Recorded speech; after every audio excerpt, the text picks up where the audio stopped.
Hope Ochingono, popularly known as Daddy Hope, has said that Zimbabwe should realize that the team they would have been supported during the World Cup was barred from the international football.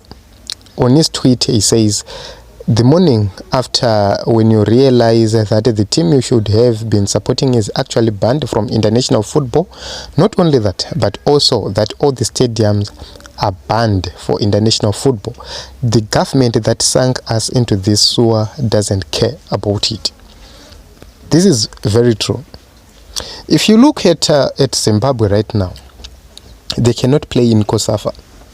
It means the people or the footballers from Zimbabwe, they're isolated internationally.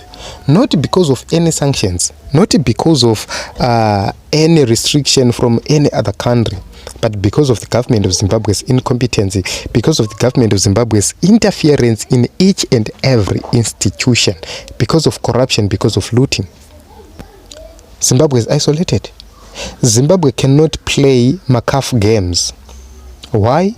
It's because of the government of the Republic of Zimbabwe, which has refused to let sport being played as sport. They want interference and influence everywhere.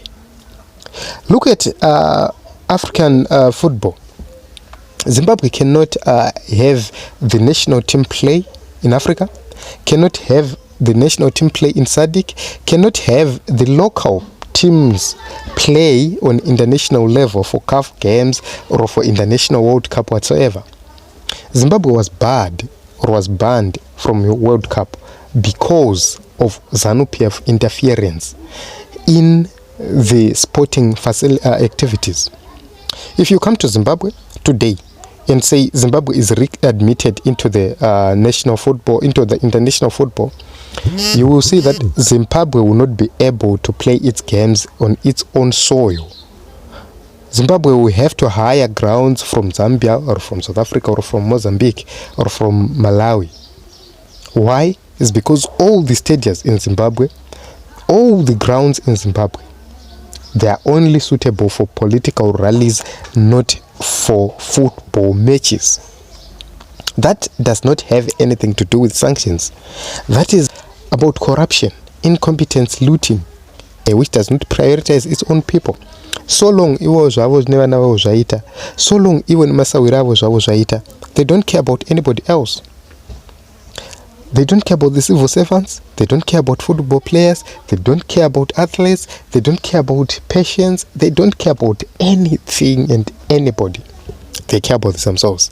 They care about retaining power, but they don't care about developing a nation.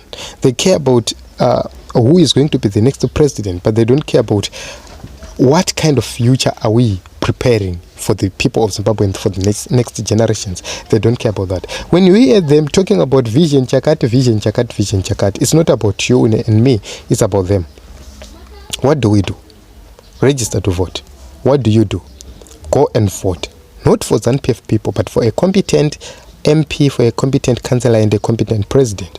Advocate Chamisa is there. He's ready to lead. Give him a chance.